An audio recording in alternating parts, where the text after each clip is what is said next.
E aí, pessoal, tudo bem com vocês? Então, professor Gilson Maciel, de novo na área, para nós darmos então sequência aos nossos estudos sobre teorias e modelos de análise contemporâneos de políticas públicas. Essa é a parte 2 da aula, tá? Então, aqui nós vamos tratar de alguns outros modelos, né, que eu já havia anunciado lá na aula um. Se você não assistiu a aula um, é importante que você volte ali, assista primeiro a aula um e depois venha para assistir a aula 2, tá? Elas são independentes, mas faz mais sentido, porque tem toda uma introdução lá, né? Falei um pouco sobre o modelo sequencial ou do ciclo de políticas públicas, então é importante que você dê uma passada por lá também, beleza? Então vamos lá, gente, deixa eu trazer aqui na tela então, mas antes disso, claro, deixa eu apenas apresentar a vinhetinha, né, do nosso plano de estudos. Se você ainda não conhece, então você vai conhecer agora. Se você está assistindo essa aula pelo meu canal no YouTube, deixa aí o seu like nesse vídeo, né? Se inscreva no canal e acione o sininho da notificação. Então vamos lá.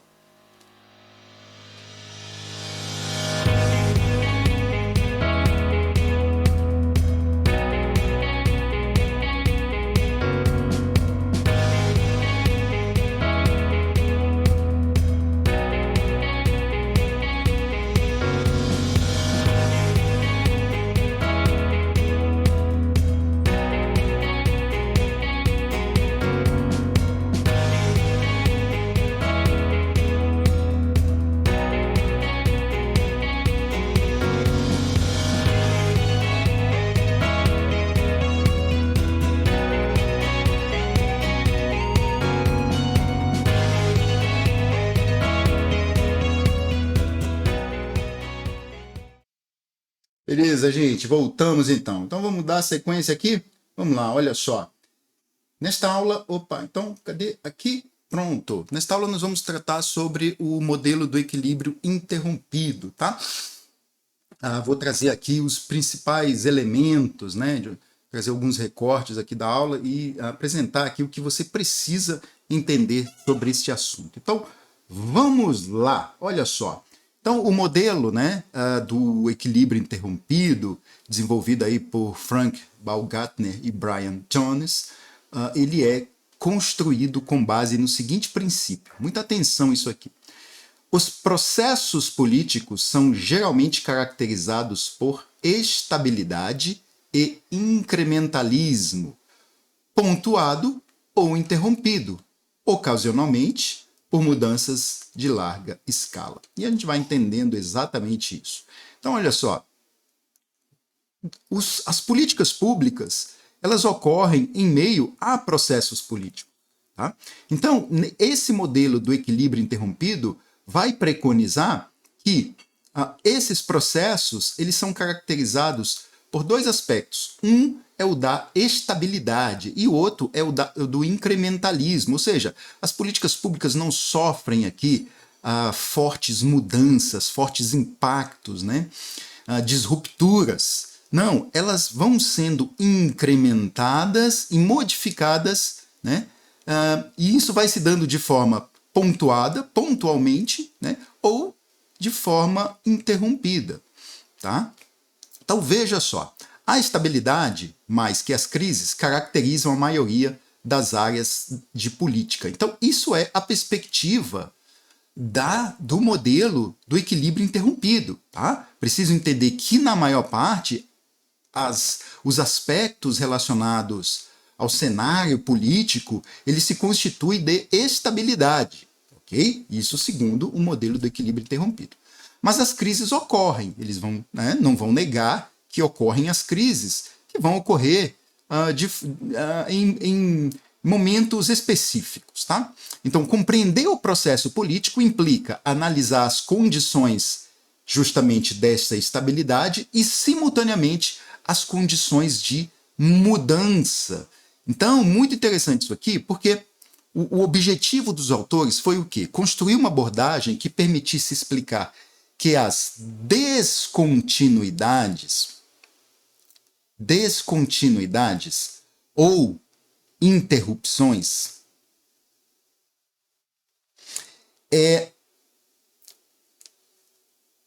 das políticas, né? Eles vão dizer que o mesmo sistema institucional, ele vai gerar mudanças distintas. Ele vai gerar desde, vamos botar assim, mudanças graduais, que vão ocorrendo, né, de forma incremental, tá? Pequenas mudanças, tá? E grandes mudanças, tá? Ou grandes rupturas, tá certo? Então, nesta abordagem do equilíbrio interrompido, o que Baumgartner e Jones vão propor é uma metodologia que combina estudos qualitativos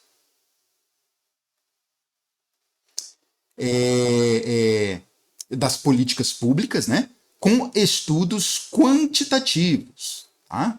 Vou botar assim, abreviado. Quantitativos e longitudinais, eles vão dizer, né?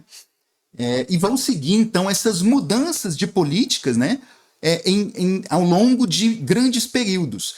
Então, essas descontinuidades, estas interrupções, né, ou seja, essas mudanças, elas podem ser mudanças que vão ocorrendo gradualmente, tá, num processo incremental. São mudanças que podem ser apenas muito pontuais, pequenas mudanças, ou podem ser, inclusive, grandes disrupturas. Ou seja, estão pensando, os autores pensam um cenário para abranger, né, a realidade das políticas públicas. Então, a chave para compreender as mudanças na agenda política, e de novo está aqui a pauta da agenda política, né? Veja como a agenda política é muito relevante, né, em políticas públicas, tá? Então isso vai ficando muito claro, porque em todos os modelos nós retornamos aqui aos aspectos da agenda política. Então, a chave para compreender as mudanças na agenda, quer dizer, as interrupções ou descontinuidades dos equilíbrios, são dois conceitos distintos, tá? É o conceito, vou botar aqui em cima assim, ó, é o conceito de imagem política, né? E é o conceito de subsistema político, tá? Subsistema. Vou tratar subsistema sobre cada um deles, tá? Então, aqui só um resuminho, né? Então, o modelo do equilíbrio interrompido, elaborado por Baumgartner e Jones, baseado em noções de biologia e computação, né? Da biologia vem a noção de equilíbrio interrompido, isto é, a política pública caracteriza-se por longos períodos de estabilidade, interrompidos por períodos de instabilidade, que geram mudanças nas políticas anteriores. Ficou bem claro agora, né? Da computação e dos trabalhos de Herbert Simon vem a noção de que os seres humanos têm capacidade limitada de processar informação.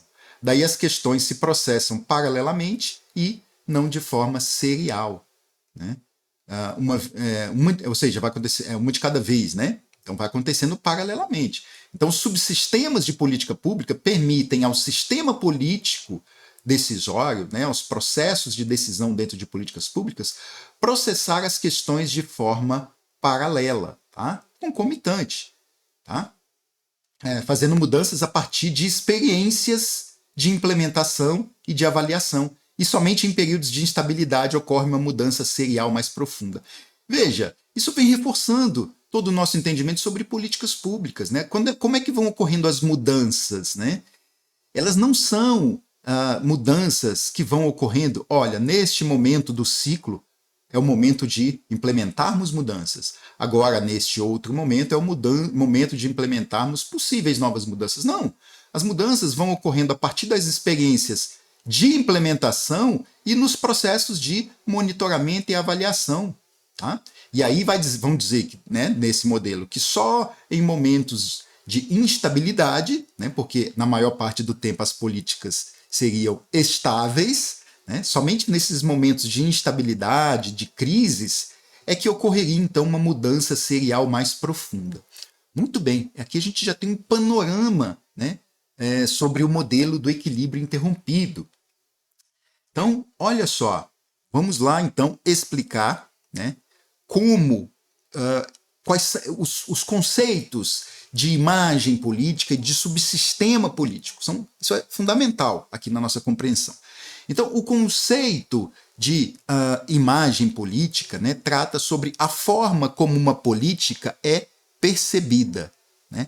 Como é percebida, tá bom? Então, o que a gente tem aqui? Né? Os processos de mudança nas políticas públicas, eles vão depender de, da forma como os assuntos são percebidos publicamente, tá certo? É nessa perspectiva de conceito de imagem política. Então, as imagens, elas são uma perspectiva que permite a compreensão dos problemas e das soluções, né?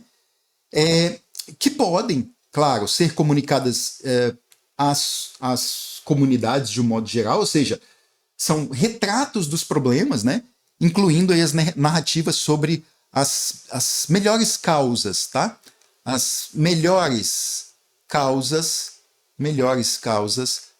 para resolução dos problemas. Então veja só como é fundamental esse conceito, né, de imagem política. Quando uma imagem ela é aceita, né, pelo público de um modo geral, então o que nós temos aqui? Vamos pensar que uma imagem é largamente compartilhada. Vou até mudar essa cor aqui, ó.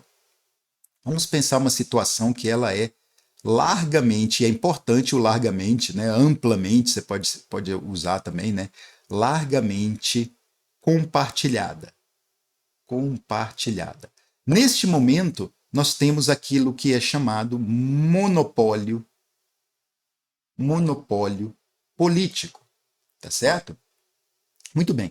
Então, os monopólios, eles mantêm o equilíbrio, tá? Os monopólios, eles geram equilíbrio. Por que geram equilíbrio? Porque se há, né, um compartilhamento dessa perspectiva, né, de implementação de uma determinada política pública, tá? Se o público em geral compartilha daquela ideia, se ele aceita aquelas ideias, nós teremos um equilíbrio aqui nessa política, nós teremos estabilidade do sistema, tá? Geram equilíbrio e geram estabilidade, ok? Muito bem. Quando há divergências em relação a essa imagem, né, de uma determinada política, o que nós seremos justamente o contrário. Tá? Então vamos colocar assim, largamente compartilhada. Vou colocar aqui. Ó. Então vamos dizer a situação onde não é compartilhada. Não é compartilhada, também não é bom. Vamos dizer que há divergências. Pronto, isso é melhor. Há divergências, ok? Há divergências. Então, nesse cenário onde há divergências, o que nós teremos? Nós teremos uma desestabilização do monopólio. Muito simples, né, gente? Então, imagens políticas, elas que sejam alternativas, elas são desenvolvidas com base em dois componentes, né? Quais são esses componentes? O primeiro deles, talvez eu precise apagar aqui, gente, né? Você pode dar um print aí na tela, ou pode, né, dar uma pausa no vídeo, anotar, que eu vou precisar apagar para eu escrever aqui duas questões importantes aqui. Vamos lá. A primeira é a seguinte, né? Imagens políticas alternativas. Então vamos botar assim, ó, imagens políticas alternativas vão gerar dois componentes. Qual é o primeiro? O primeiro são as imagens desenvolvidas com base em informações e dados, ok? E o segundo tipo, mas existe um segundo tipo de imagem, tá? Que é aquela desenvolvida por apelos emotivos, tá? Apelos emotivos. Então, veja que a imagem política, né, e a forma como ela é efetivamente, eu tenho que aprender ainda aqui a mudar aqui as minhas câmeras para eu poder conversar melhor com vocês. Forma como essa imagem política, né, essa percepção, você pode trocar a imagem por percepção. Eu uso o termo imagem porque é assim que os autores utilizam, né, Bogartner e Jones. Então essa percepção, essa imagem, ela pode se dar tanto aqui, ó, né, por informações e dados, ou seja, existe um critério científico aqui, tá? Existem critérios empíricos da análise da realidade, mas as imagens políticas, ou seja, as concordâncias ou discordâncias de um determinado modo de implementar uma política pública podem se dar por apelo emotivo, que não tem nenhuma relação com cientificidade, que não há nenhuma relação com informações, com dados, né? Então, podemos pensar, por exemplo, né? Podemos pensar, por exemplo, a situação vacinação, né? Então, durante muito tempo, o Brasil, e aqui não há julgamentos, né? Estamos olhando aqui os cenários e aplicando a realidade aqui do seu concurso, né? Durante muito tempo, o Brasil foi um país que vacinou, as campanhas de vacinação sempre foram amplas e de muito sucesso, inclusive um sucesso mundialmente reconhecido por organismos internacionais, tá? Como o Brasil sendo um país com grandes campanhas de vacinação, com redução e até eliminação de diversas doenças. Então veja que vão existir grupos que vão tentar mudar esta imagem, essa percepção das pessoas em relação à necessidade de vacinação através de informações e dados, né? Vão construir uma justificativa, e outros vão usar simplesmente do apelo emotivo, né? Sem nenhuma base científica, apenas apelando, né, para o senso de pouca compreensão das pessoas, ou porque a pessoa, de repente, é seguidor de um determinado político que é contra a vacinação, e aí esse político usa discursos, né, usa toda a sua oratória, né, para dizer às pessoas que elas não devem se vacinar, porque se tomar a vacina contra a Covid, por exemplo, vira jacaré, esse tipo de coisa, né? Estou fazendo piada aqui, tá, gente? Não estou nem aí exatamente para as concepções de cada um, né? O que nos importa aqui é a aprovação no concurso, né? Não estou aqui para politizar ou despolitizar, né? Estou apenas trazendo exemplos que eu acho até curiosos, assim, para exemplificar essa perspectiva do conceito de imagem, tá? É isso, né? E veja, isso tem muito impacto nas políticas públicas, na medida em que, se um grande número de pessoas mudam a sua percepção, então isso vai criar uma pressão, né? Você vai gerar um grande número de grupos pressionando então o Estado, pressionando o governo, a de repente não realizar aquela campanha de vacinação, por exemplo, né? Se tiver um monopólio, claro, né? Tá? Então, é essa perspectiva do conceito de imagem. Mas tem um outro conceito também, que é o conceito de subsistema político, né? Prefiro colocar aqui na tela, fica mais fácil, maior aí a letra para vocês. Então, e aqui eu vou apagar aqui, não vou deixar aqui em cima. Então vamos lá, o conceito de subsistema político, né? O conceito de subsistema, ele é formado por... quando falamos aqui em subsistema político, estamos nos referindo à comunidade de especialistas. Especialistas, muito bem. Tá? Então, os governos, né, eles delegam a tarefa de processar muitas questões políticas a esta comunidade de especialistas, né, que está dentro desse subsistema político. Tá? Então, partindo aí do princípio do entendimento, né, que é impossível aos governos lidarem com uma grande diversidade de assuntos, este modelo do equilíbrio interrompido, ele defende que é no interior desse subsistema político, tá? No interior desse subsistema político, que são processados os problemas e todas as informações disponíveis, justamente pela comunidade de especialistas. Tá? Então a gente pode entender esse subsistema político como um mecanismo que permite ao sistema político assegurar né, assegurar o processamento paralelo das informações, tá? De grandes volumes de informação. De informações são muito diversas. Então, a questão do agendamento da política pública, ele se apresenta aqui, né, na passagem de um problema que está dentro do subsistema, né, ou seja, da comunidade de especialistas, para o macrosistema. E lá no macrosistema, quem nós temos? Temos o governo, aquele que vai tomar as decisões. Tá? Então, essas são questões importantes aqui. Beleza. Vamos lá aqui. E trouxe aqui, então, uma questão para a gente conversar um pouco sobre esse assunto. Né? Vai ficando um pouco, eu sei, com um viés, né? Porque a gente acaba de estudar um assunto, vem uma questão, mas é mais uma questão para fixar. Tá? Em outros momentos nós teremos oportunidade de trazermos questões aqui de um modo mais solto, sem direcionado, sem viés, para a gente poder treinar. Nesse momento é só com fim didático. Né? O modelo que entende que a política pública se caracteriza por longos períodos de estabilidade, interrompidos por períodos de instabilidade que geram mudanças nas políticas anteriores, é o modelo do equilíbrio interrompido. Tá? O modelo do equilíbrio interrompido. Né? Então, por esse modelo, nós vemos aqui, as políticas se constituem por esses processos, né, gente? Por esses processos para definição das agendas, tá?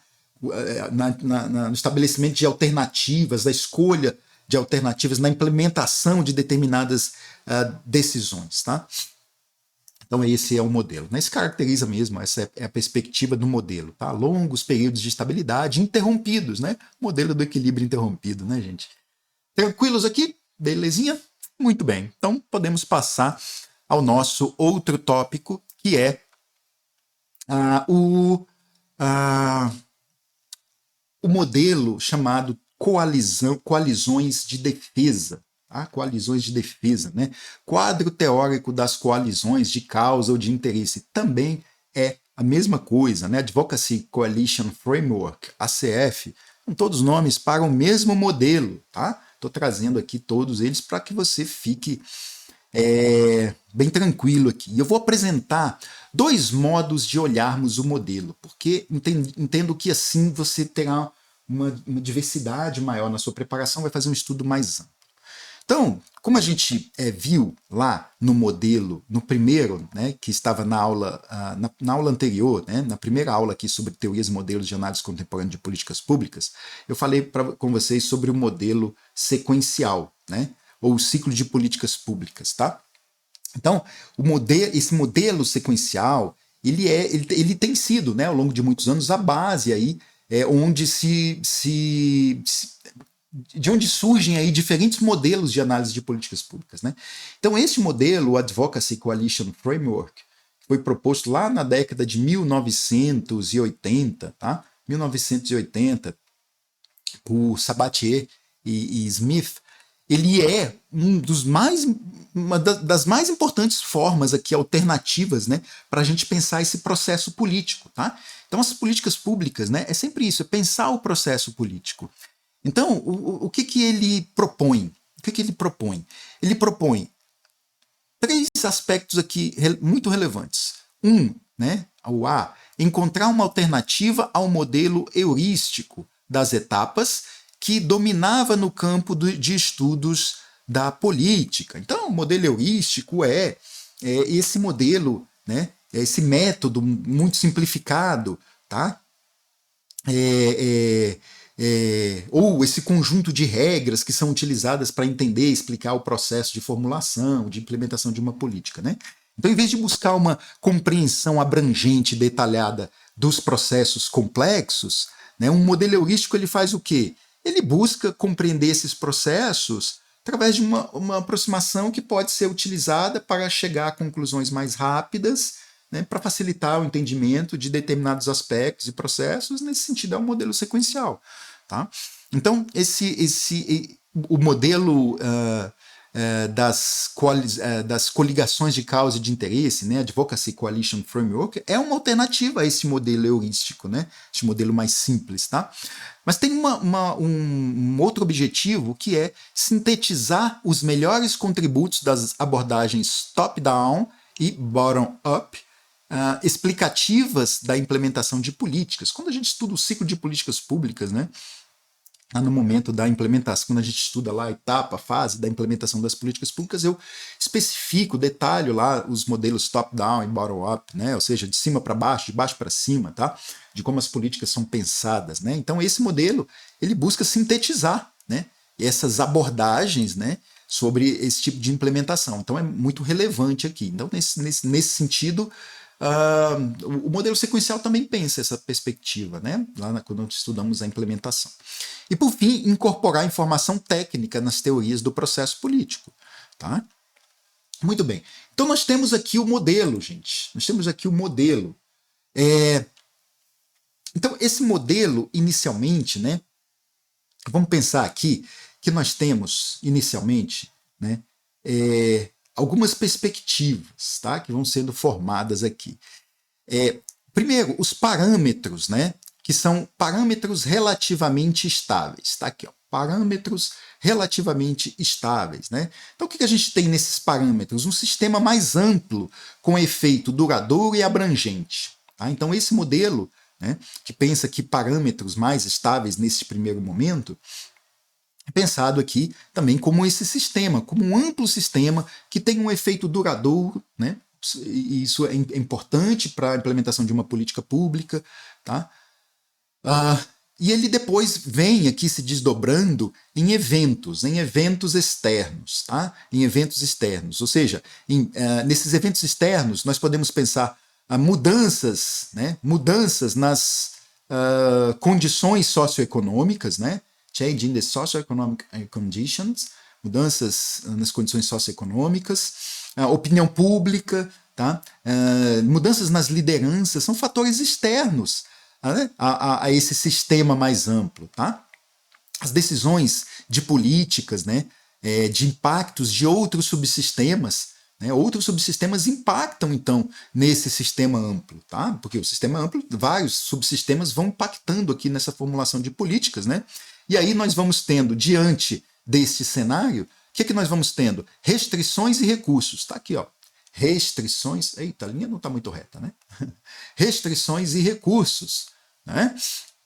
Muito bem. Quais são essas restrições e recursos? Nós vamos tendo gerado aqui um subsistema de políticas. Tá? Subsistema de políticas. Ok? E aí, vamos dar exemplos. Por exemplo, é formada aqui uma determinada coalizão, uma coalizão A, e também uma coalizão B. O que nós temos? Nós temos crenças políticas, nós temos determinados recursos e algumas estratégias. Cada uma das coalizões, tá? Depois podemos ter coalizão C, D, E e assim por diante, ok?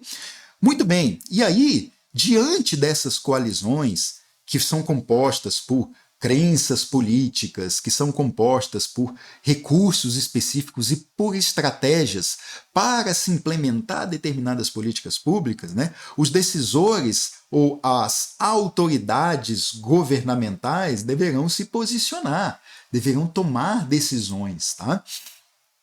E serão, então, decisões que trarão resultados e impactos, né? Resultados e impactos nessas políticas, tá certo? Então essa é a estratégia, né? Advocacy Coalition Framework, ou também, por isso que a gente entende como coalizões de defesa. Por quê? Porque cada coalizão aqui vai, deixa eu mudar a cor, cada coalizão vai fazer defesa das suas ideias, né? A partir dos recursos, a partir das suas ideias, a partir das crenças que cada uma traz. Tá? E aí são grupos de pressão aqui, né? São grupos de pressão que vão impactar a implementação das políticas públicas. Tá? Então é isso que o modelo trata. Olha só, eu falei para vocês que eu ia apresentar de modos diferentes, para a gente entender mais profundamente, não temos problema com esse modelo, tá? Então, esse modelo que a gente pode chamar de RCD, né? RCD, tá?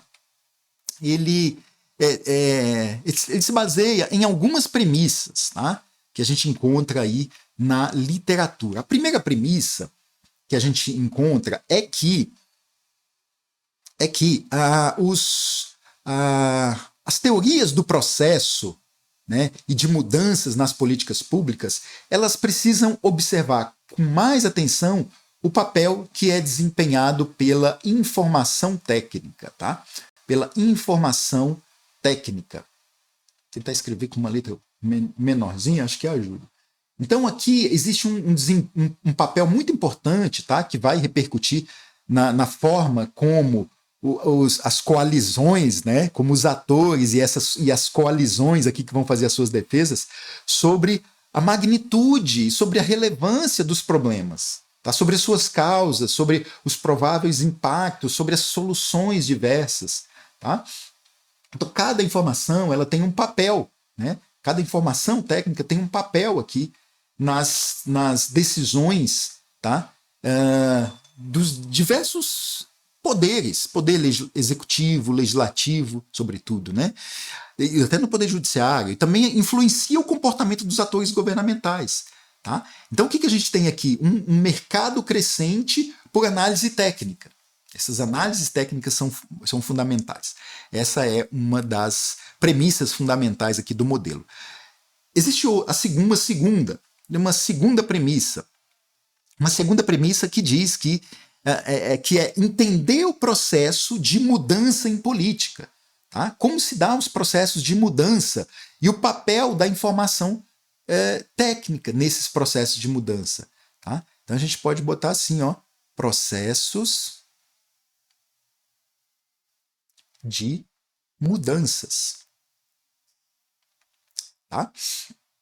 Então a focalização aqui do processo decisório, né, nesses períodos de tempo aqui, vai influenciar as análises políticas, né, e elas serão impactadas diretamente pelas informações técnicas também.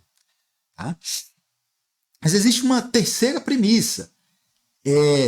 Opa, estou mudando aqui a caneta, o que você apareceu? Ah, pronto. Uma terceira premissa. Essa terceira premissa, né, que é muito, muito relevante para a análise de políticas públicas, né, para compreender esses processos de mudança aqui, ó, da segunda premissa, né, nas sociedades modernas, trata sobre justamente os processos de domínio ou do subsistema político. Tá? Subsistema político. Subsistema político. Tá certo? Então esse subsistema, ele né, como nós vimos, um conjunto de atores de uma variedade de organizações, sejam elas públicas ou privadas, que estão ativas e que estão interessadas em resolver um problema ou abordar um tema, tá? E influenciar, então, a política. Tá? Ou seja, de impactar na estrutura social, tá? De apresentar aí os seus modelos, fazer as suas defesas, não é? Muito bem. E há, então, uma quarta perspectiva aqui, ou uma quarta.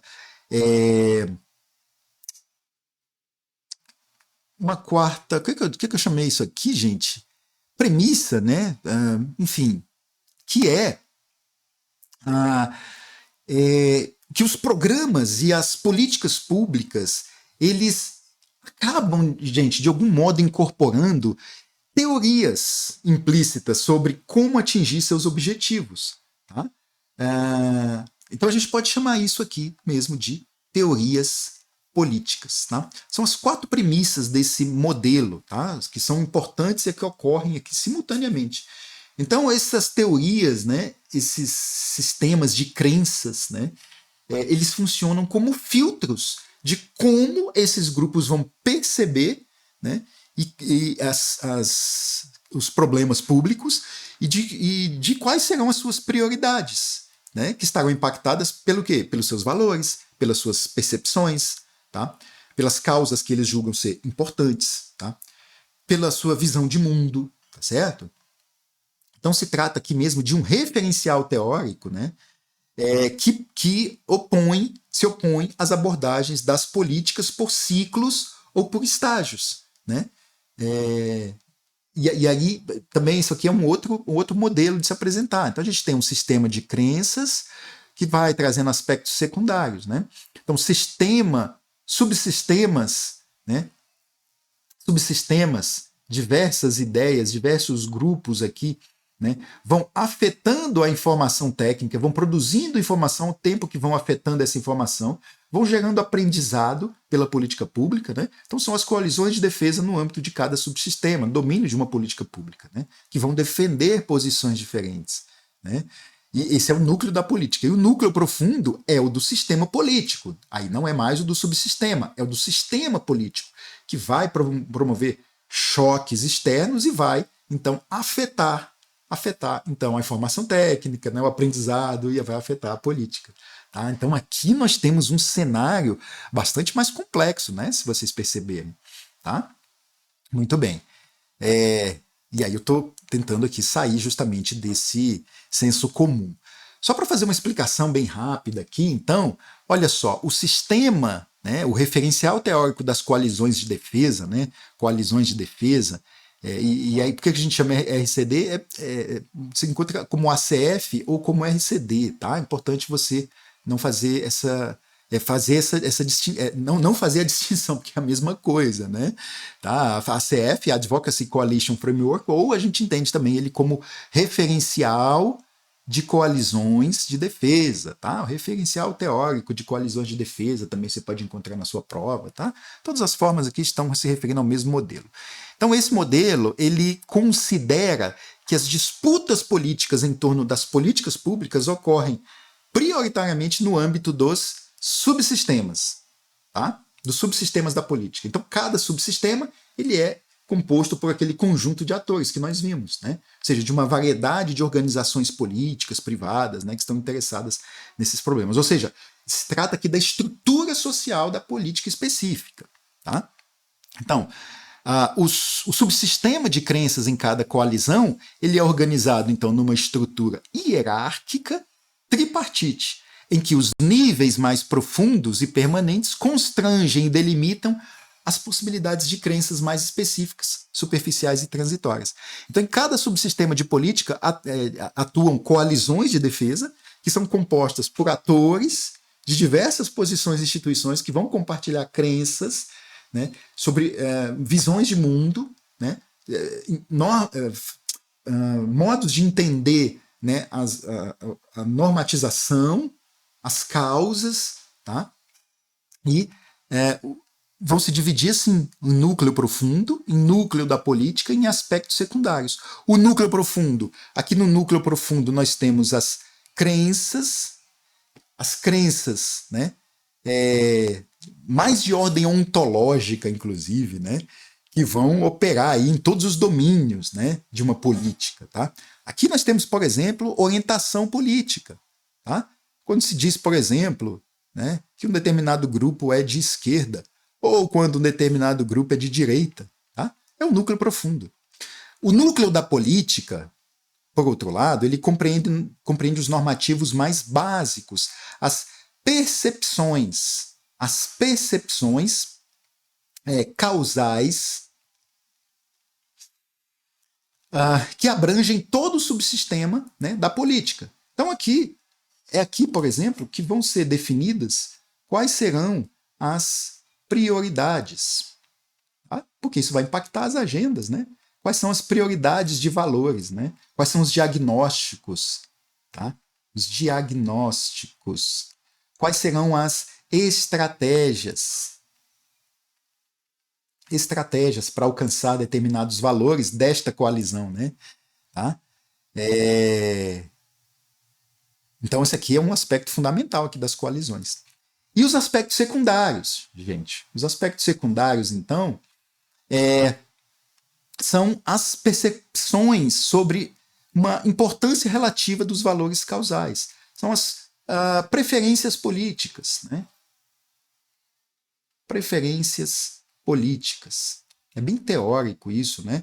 Mas tem uma aplicação prática muito grande, né? As preferências políticas específicas, tá? Que vão operar aqui, né? Dentro do subsistema político, tá? Então, é isso, tá? Então, esse modelo, né, de RCD, ACF, né, no processo geral de mudanças em políticas públicas, ele traz aqui um aspecto do aprendizado orientado aqui para a política pública. Então, eu trouxe aqui uma questão que eu preparei só para a gente poder fazer aqui questões da CESGRAN-Rio para este assunto. Acho que tenderão a ser mais diretas, sabe? Mais diretas, mais objetivas, assim. Então, olha só.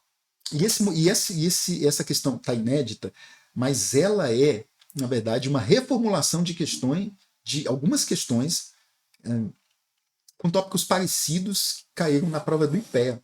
Tá? Então, embora seja uma questão inédita, ela está no modelo. Você vai encontrar questões, você vai olhar a prova do IPEA, e você vai encontrar algumas questões que estão exatamente assim. Tá? Então, o que eu fiz foi só remodelar isso, né, para fazer uma questão inédita, porque não tinha lá nessa prova, né, e para trazer o novo modelo, né, da CESGRAN-Rio, de como eles estão elaborando as questões. A CESGRAN-Rio mudou aí nos últimos mudou, né, nesse ano. Então, considere que um determinado modelo analisou de que forma as questões são reconhecidas e os motivos que as levam a compor a agenda do governo. Esse modelo, que constitui uma das mais importantes alternativas de pensar o processo político, é denominado Advocacy Coalition Framework, né? As coalizões de defesa, né? A CF, a RCD, tá? Que é esse modelo, né? Que vai pensar alternativas para o processo político, que vai trazer aspectos ali sobre de que forma as questões são reconhecidas e os motivos que levam essas questões a compor a agenda de governo, né? E aí tem uma característica aqui nessa questão que é assim, ela não te traz também muitos elementos, mas ela é uma questão bem direta, bem objetiva, né? Para a gente, talvez alguém vai entrar com recurso, vai dizer, professor, isso aí também a gente tem lá no modelo de equilíbrio interrompido. Não. Dos múltiplos fluxos? Também não. Do ciclo, talvez do incrementalismo? Não, mas não é isso, né? Esse modelo que trata mesmo sobre como as questões públicas, como as questões que se tornam questões públicas, ou seja, como os problemas, que em algum momento se tornam problemas públicos, como eles são reconhecidos e os motivos que levam eles a compor uma determinada agenda, está dentro dessa perspectiva da teoria da Advocacy Coalition Framework, sim, das coalizões de defesa. Tá? É isso. Bom, e aqui a gente encerra, então, toda essa parte sobre teorias e modelos de análise contemporâneas de políticas públicas. Eu resolvi que eu vou fazer uma aula específica sobre...